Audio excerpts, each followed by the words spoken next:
As I was preparing this presentation, a colleague reminded me that in Singapore, a great way to start a speech was to express humility based on Chinese values of individuals humbling themselves.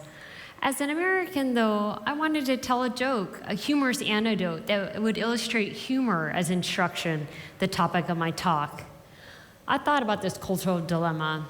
So to accommodate both cultures, I apologize for not having any jokes to tell today.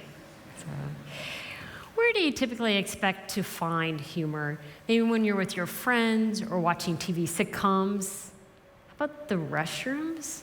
How many of you actually pause to look at signs in public restrooms? Maybe you'd recognize this one. This is part of Singapore's Clean Public Toilets campaign. The comic posters are placed throughout the city in the restrooms at the train stations, the libraries, the parks. The comics are placed in the general washroom areas and behind the stalls with lessons of etiquette. Put litter in the bins, flush thoroughly, do not squat in toilet bowls. The city-state of Singapore is known for its many rules, and these rules often become full-on campaigns. Ever since gaining its independence in 1965, Singapore has been running so many national campaigns that it's actually known as campaign country. But lesser known, I think, is that these campaigns use humor. So as a linguist, I look at how language makes meaning and hear how humor is made. Let's look at a second poster a little bit more closely. So humor here is made in the way that the story is told, in the text and the image. The narrative setting is established in the first panel. So here in the first panel, we have the wash basin, the mirror, the paper towel dispenser, the hand dryer. Okay, a restroom. The characters are established as well. The personalities are exaggerated. The man with the glasses, okay, you look smart. The man with the smile, he looks rather goofy. So the smart guy is giving advice to the other, telling him, you should use the hand dryer or the paper towel dispenser. What for, he asks. He gets his answer in the second panel where the punchline happens. Whoa, he slips. His slipper flies into the air. We can imagine him lying stunned on the floor. We laugh, we roll our eyes. Oh, the idiot. But more than laughter is going on here. See, in this sense of laughing at him, we felt superior, right? The sense of superiority is based off of the deviation of a norm. And that norm here is to follow the social rules of the public restrooms and the etiquette.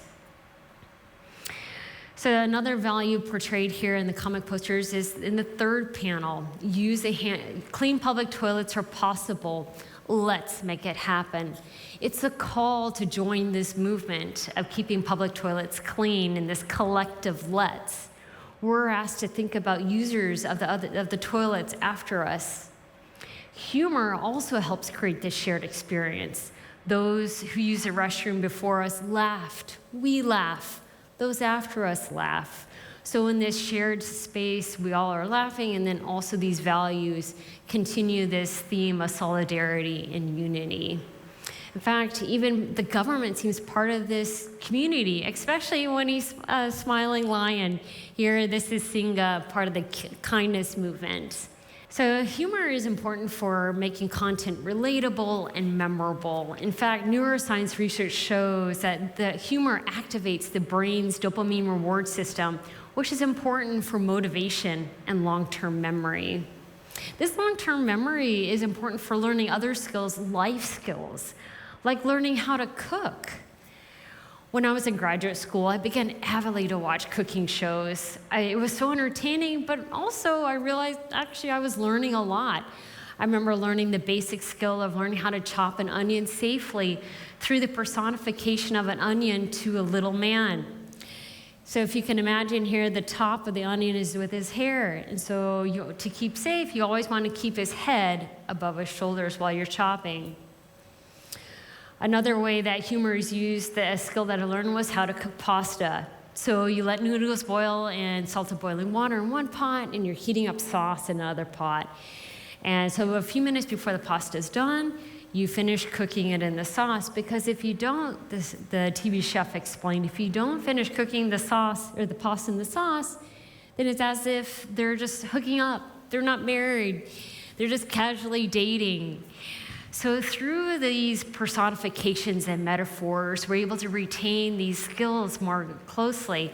So your brain has already learned a certain pattern, and when we take these same patterns and learning them in new contexts, added with humor, it makes this retention of the skill that much even greater. You learn and remember that skill so much greater and faster as well. There's a saying that humor doesn't travel, and what that means is that no matter how much skill you have in explaining the joke, or if it's not culturally appropriate, then the joke won't be successful. But there is, at this point, when one last skill I learned with cooking shows is that if you make a mistake, then it's okay, you can laugh about it. Because I remember there was a chef I was watching, she was learning how to make a potato pancake. And so part of this skill is you have to do this one last big flip. And so as the TV chef kind of gets ready to go, she does the big flip, and then half of the potato falls on the stove. She laughs and she says, "Oh, that didn't go as well as it should. See, I just didn't have the confidence to give it as I should have." But who's to see? See, in that moment, we connect with her. There's this sense of synthetic personalization. It's as if this distance between time and space and mode goes away. Humor has that power to connect us in person and virtually. So humor is a powerful tool in the educational and in the entertainment world. So just as we see with the campaigns and with the cooking shows, humor helps us retain information. Humor helps us remember even more.